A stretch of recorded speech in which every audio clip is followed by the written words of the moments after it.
Pensiyadagi opa-singillar, aka-ukalar, bugungi gapim juda muhim. Pensiya olayotganingizni tasdiqlovchi hujjatni hozirdan olib qo'ying. Men buni shunchaki ehtiyot chorasi sifatida emas, amalda ko'p muammo keltirib chiqarayotgan masala sifatida aytyapman. Bu hujjat ayrim joylarda imtiyoz olish, davolanish, bank ishi, subsidiya, kompensatsiya, kommunal to'lovlar bo'yicha murojaat, sanatoriy yo'llanmasi yoki boshqa ijtimoiy xizmatlarda kerak bo'lib qoladi. Kerak paytda qo'lingizda bo'lmasa, odam sarson bo'ladi, navbat kutadi, bir idoradan boshqasiga boradi, eng yomoni o'z haqini vaqtida ola olmaydi. Shuning uchun videoni oxirigacha ko'ring. Men sizga qaysi hujjat haqida gap ketayotganini, uni kimlar olish kerakligini, qayerdan olish mumkinligini, qanday xatolarga yo'l qo'ymaslik kerakligini oddiy tilda tushuntiraman. Kanalga hoziroq obuna bo'ling. Videoga like bosing. Chunki bunday ma'lumotlar aynan pensiyadagi odamlarning vaqtini, pulini va asabini tejaydi. Avvallar ko'p masalalar qog'oz hujjatlar bilan yurardi. Pensiya guvohnomasi, mehnat daftarchasi nusxasi, pensiya bo'limidan olingan ma'lumotnoma, bankdan ko'chirma, mahalladan tasdiqnoma, pasport nusxasi kabi hujjatlar deyarli har bir murojaatda so'ralardi. Odam biror imtiyoz yoki yordam so'rasa, avvalo pensiya olishingizni tasdiqlang deyishardi.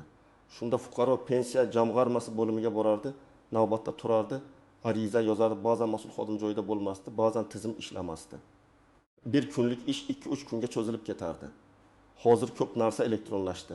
Davlat xizmatlari, MyBond.gov.uz portali, pensiya jamg'armasining elektron bazalari, bank tizimlari orqali ma'lumotlar avtomatik tekshiriladigan bo'ldi. Lekin bu hamma joyda bir xil ishlayapti degani emas. Amaliyotda shunday holatlar bo'lyaptiki, tashkilot xodimi baribir sizdan pensiya oluvchi ekaningiz haqida ma'lumotnoma olib keling deb so'rashi mumkin. Ba'zi xizmatlarda elektron ma'lumot ko'rinmay qoladi. Ba'zan familiya o'zgargan, pasport yangilangan, JSHR noto'g'ri kiritilgan yoki eski ma'lumot bazada yangilanmagan bo'ladi. Natijada pensioner odam o'zining pensioner ekanini yana isbotlashga majbur bo'ladi. Men aynan shuning uchun sizga pensioner maqomingizni tasdiqlovchi ma'lumotnomani oldindan olib qo'yishni tavsiya qilaman. Bu hujjat oddiy ko'rinishi mumkin, lekin kerak bo'lganda juda katta ahamiyatga ega bo'ladi.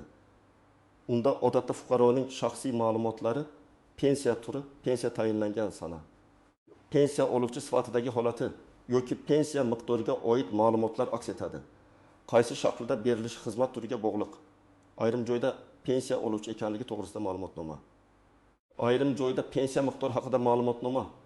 Ayrim joyda esa elektron tasdiq yoki QR kodli hujjat talab qilinadi. Eng avvalo, bu hujjat faqat biror muammo chiqqanda olinadigan narsa emas.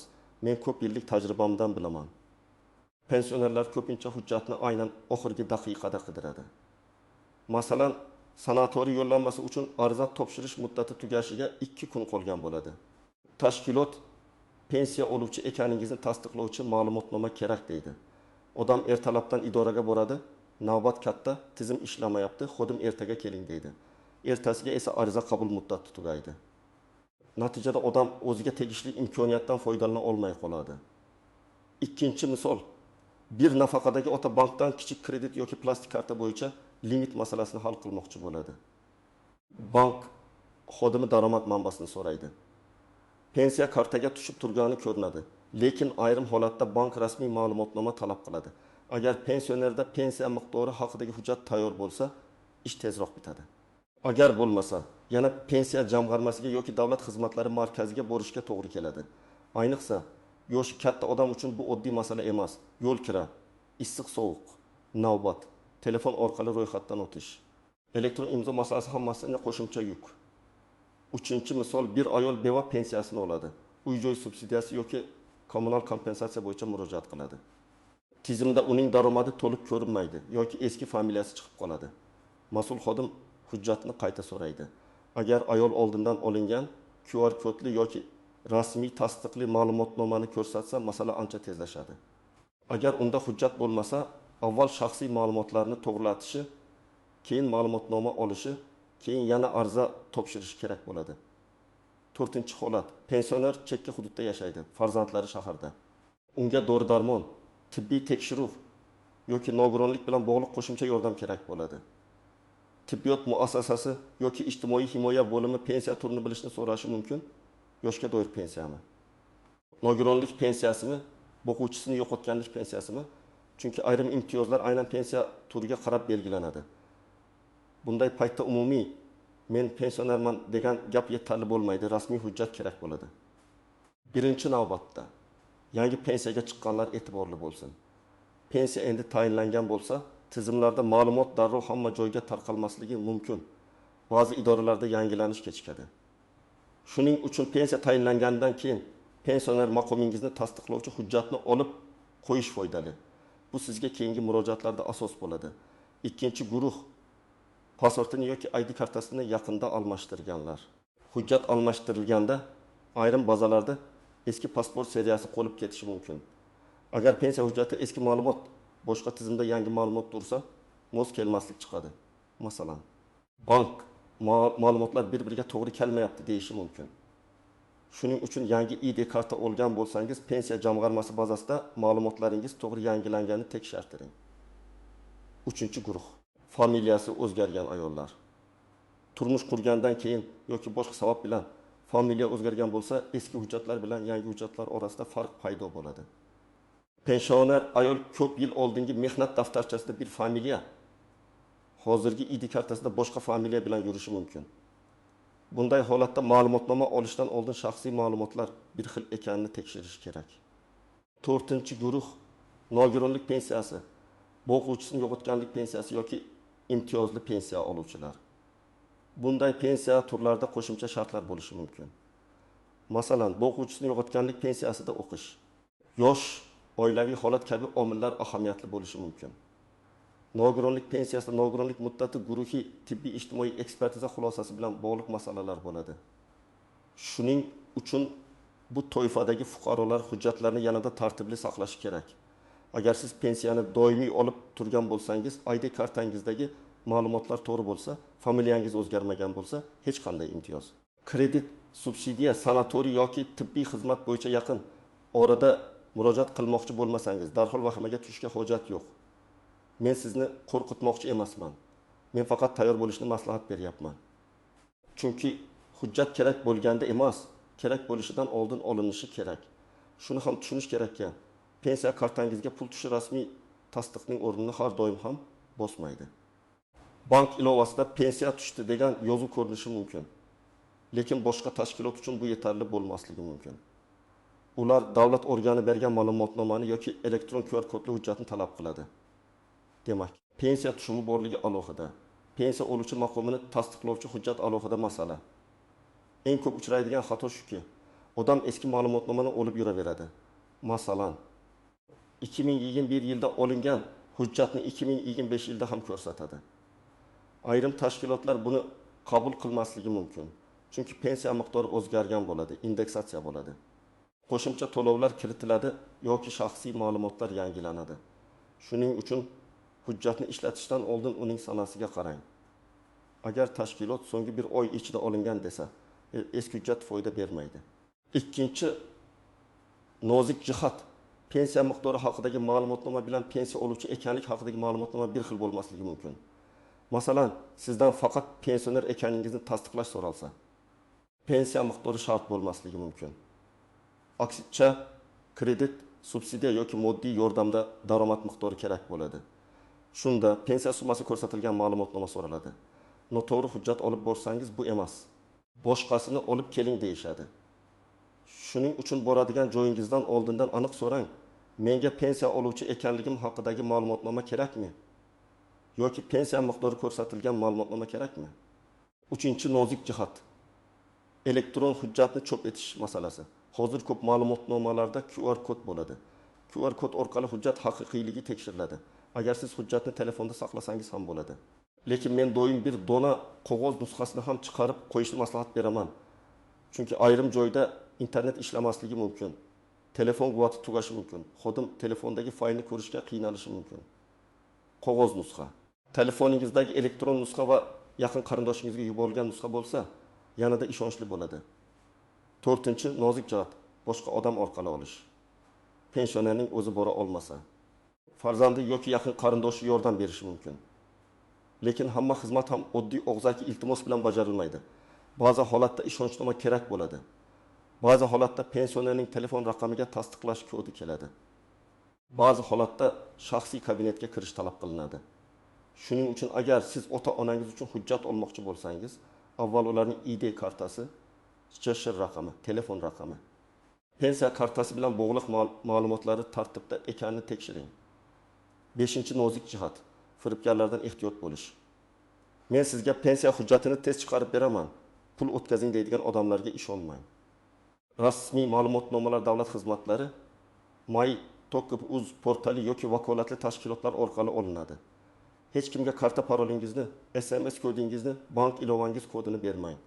Pensionerlar ko'pincha ishonuvchan bo'ladi. Firibgarlar esa aynan shundan foydalanadi. Hujjat olish uchun sizdan bank kartangizning maxfiy ma'lumotlarini so'rashsa bu xavfli belgidir. Endi eng muhim qismga o'tamiz. Nima qilish kerak? Men sizga oddiy tartibda tushuntiraman. Birinchi qadam. Shaxsiy hujjatlaringizni tayyorlang. ID karta yoki pasport, JSH raqami, pensiya kartangiz, telefon raqamingiz va agar bo'lsa, eski pensiya guvohnomangiz yoki oldingi ma'lumotnomangizni bir joyga qo'ying. JSH ID kartada ko'rsatilgan 14 xonali raqam bo'ladi. Ko'p elektron xizmatlar aynan shu raqam orqali ishlaydi. Ikkinchi qadam, qaysi ma'lumotnoma kerakligini aniqlang. Agar siz imtiyoz uchun murojaat qilayotgan bo'lsangiz, tashkilotdan aniq so'rang. Pensiya oluvchi ekanligimni tasdiqlovchi hujjat kerakmi deb so'rang. Agar daromadni hisoblashsa, pensiya miqdori haqidagi ma'lumotnoma kerakmi deb aniqlashtiring. Bu savolni oldindan bersangiz, 2 marta qatnamaysiz.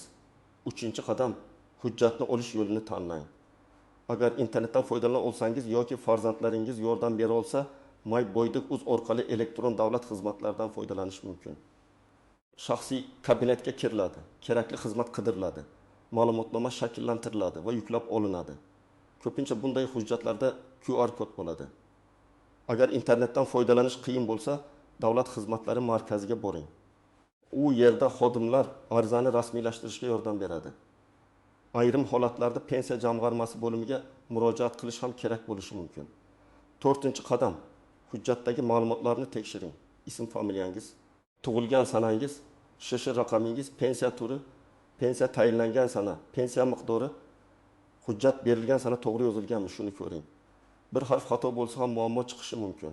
Masalan, pasportda O'g'iloy deb yozilgan, ma'lumotnomada O'g'iloy deb ketgan bo'lsa, ayrim tizimlar buni mos kelmaydi deb chiqarishi mumkin. Xato topsangiz, darhol tuzatishni so'rang. 5-qadam, hujjatni saqlab qo'ying. Men tavsiya qiladigan eng qulay usul shunday. Bitta qog'oz nusxani papkaga solib qo'ying. Elektron nusxani telefoningizga saqlang. Yana bir nusxasini farzandingizga yoki ishonchli yaqin insoningizga yuboring. Hujjat nomini ham tushunarli qilib saqlang. Masalan, pensiya ma'lumotnomasi 2025 deb keyin izlab qiynalmaysiz. 6-qadam, muhim murojaatdan oldin hujjatni yangilang. Agar sanatoriy, kredit, subsidiya, moddiy yordam, tibbiy imtiyoz yoki sud notarial ishlar bo'yicha hujjat topshirmoqchi bo'lsangiz, eski ma'lumotnomaga suyanib qolmang. Odatda yangi olingan hujjat ko'proq ishonchli bo'ladi. Ayniqsa pensiya miqdori kerak bo'lsa, oxirgi oydagi ma'lumotlarni oling. 7-qadam, agar pensiya to'xtab qolgan, kamaygan yoki noto'g'ri hisoblangan bo'lsa, faqat ma'lumotnoma bilan cheklanib qolmang va pensiya jamg'armasiga yozma murojaat qiling. Og'zaki gap ko'pincha izsiz qoladi. Ariza yozing, arizangiz qabul qilinganini tasdiqlovchi raqam yoki belgi oling. Arizada muammoni aniq yozing. Qaysi oydan beri pensiya kamaydi, qancha summa tushdi, oldin qancha edi, qaysi bank kartaga tushardi. Raqamlar bilan yozilgan murojaat tezroq ko'rib chiqiladi. Tasavvur qiling, bir pensioner onaxon oyiga 1.200.000 so'm pensiya oladi. U kommunal to'lov bo'yicha yordam olish uchun murojaat qildi. Tashkilot undan daromad haqida ma'lumot so'radi. Onaxon faqat pensiya kartasining SMS xabarini ko'rsatdi. Xodim esa rasmiy ma'lumotnoma kerak dedi. Onaxon 2 kun ovora bo'ldi. Agar oldindan pensiya miqdori haqidagi ma'lumotnomani olib qo'yganida arizasi o'sha kuni qabul qilinardi. Yana bir misol, otaxon nogironlik pensiyasi oladi. U dori-darmon bo'yicha imtiyozli ro'yxatga kirish uchun murojaat qiladi. Tizimda nogironlik guruhi ko'rinadi, lekin pensiya turi ko'rinmaydi. Xodim qo'shimcha hujjat so'raydi. Otaxonning farzandi Maytugov uz orqali ma'lumotnomani chiqarib, QR kodli nusxasini taqdim etadi. Masala bir kunda hal bo'ladi. Bu yerda asosiy yutuq hujjatning oldindan tayyorligi. Uchinchi misol, pensioner ayol familiyasini o'zgartirgan. Lekin pensiya bazasida eski familiya qolgan. U bankda xizmatdan foydalanmoqchi bo'ladi. Bank ma'lumotlar mos emas deydi. Ayol avval yangi ID karta asosida ma'lumotlarni yangilaydi, keyin yangi ma'lumotnoma oladi. Agar u buni muhim ish oldidan emas, oldinroq tekshirganda, bankdagi muammo o'sha kuni chiqmasdi. Ko'rib turganingizdek, hujjatning o'zi kichik, lekin uning ta'siri katta. U sizning pensioner sifatidagi maqomingizni rasmiy ko'rsatadi. Keraksiz tortishuvlarni kamaytiradi, idoralar orasida yurishni qisqartiradi va ayrim hollarda pulingizni, imtiyozingizni, navbatingizni saqlab qoladi. Bugungi asosiy maslahat shuki, pensiya oluvchi ekaningizni yoki pensiya miqdoringizni tasdiqlovchi rasmiy ma'lumotnomani oldindan olib qo'ying. Ayniqsa yangi pensiya chiqqan bo'lsangiz, hujjatingizni almashtirgan bo'lsangiz. Familiyangiz o'zgargan bo'lsa, nogironlik yoki boquvchini yo'qotganlik pensiyasi olsangiz, subsidiya, sanatoriy, bank, tibbiy imtiyoz yoki moddiy yordam bo'yicha murojaat qilmoqchi bo'lsangiz, bu masalani kechiktirmang. Men sizga vahima uchun emas, tayyorgarlik uchun gapiryapman. Tayyor hujjat odamni sarsonlikdan asraydi. Bugun 20 daqiqa vaqt ajratsangiz, ertaga 2-3 kunlik yugur-yugurdan qutulasiz. Izohlarda yozing. Sizdan qaysi joyda pensiya ma'lumotnomasi so'rashgan? Uni olishda qiynalganmisiz yoki elektron tarzda tez olganmisiz? Tajribangiz boshqa pensionerlarga ham yordam beradi. Videoga like bosing. Kanalga obuna bo'ling va yaqinlaringizga yuboring, chunki bu ma'lumot har bir pensioner uchun kerak bo'lib qolishi mumkin.